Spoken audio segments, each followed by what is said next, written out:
Pourquoi on a des bons et des mauvais clients? Non, ça, c'est pas la bonne question. Pourquoi on a des clients qui sont pas contents? C'est ça la vraie question.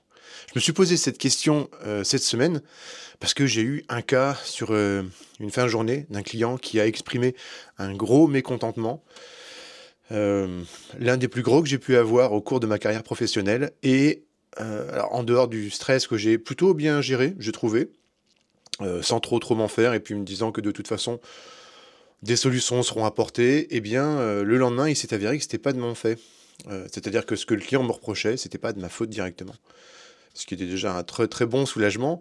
Et qu'est-ce que j'ai fait? Bah, j'ai réfléchi à comment est-ce que je pouvais l'accompagner dans cette période, hein. Il y a une époque où j'aurais à mon tour grogné, où j'aurais exprimé moi-même mon mécontentement, de me faire voilà, râler dessus alors que c'était pas ma faute. Et aujourd'hui, je suis plus dans la compréhension du stress, du quotidien, de il faut faire du pognon, de ras-le-bol que des choses marchent pas, de on comprend pas, c'est la faute de qui, bref.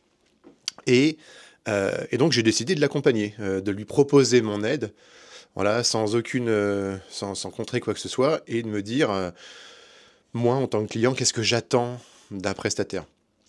Alors c'est sûr que j'attends pas d'un prestataire que si je lui râle dessus, ils me disent merci, recommencez s'il vous plaît, hein.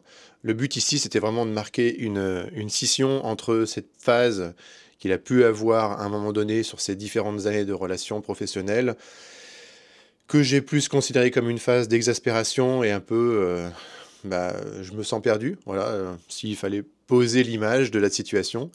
Et donc, voilà, moi, comment, en tant que prestataire, je l'aide à sortir de cette zone et comment je peux apporter des solutions.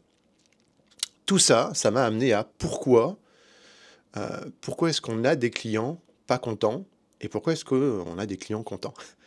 Elle est bizarre cette question et je la trouve très intéressante parce que plus j'y réfléchis, plus je me dis que il y a peut-être des choses, hein, qui font que. Parce que au début de mon entrepreneuriat, donc il y a de ça un peu plus de 10 ans, j'avais beaucoup de clients pas contents. J'avais aussi beaucoup de clients contents, mais le ratio était plus important. Aujourd'hui, le ratio de clients pas contents, toutes structures confondues, donc sur les 9 sociétés que je pilote, on doit être en dessous de 5%. J'aurais dit 3%, mais j'ai grossi un peu pour pas tricher. On arrive à faire du quasi perfect sur la plupart des projets.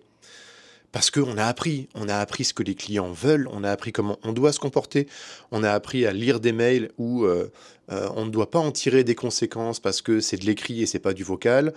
On a appris plein de choses. Et donc on accompagne mieux les clients au quotidien, on comprend mieux leurs besoins, leurs attentes. Mais ça fait pas tout. Je pense clairement qu'il y a une question de mood, comme on dit, hein, est-ce que les clients qu'on choisit, c'est des clients qui correspondent à nos attentes en tant que prestataire? Et je pense que la réponse à la question pourquoi on a des clients pas contents, elle est là.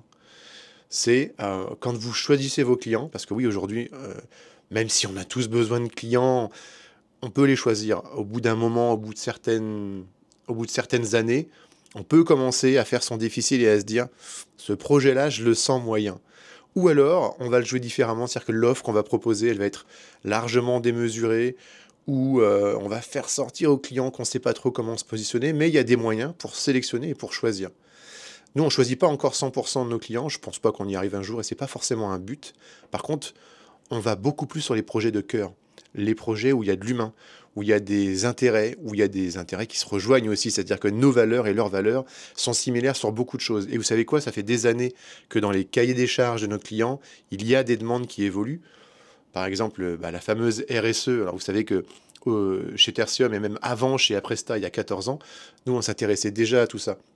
Comment est-ce que l'humain reste humain dans le monde du travail? Comment est-ce qu'on se respecte?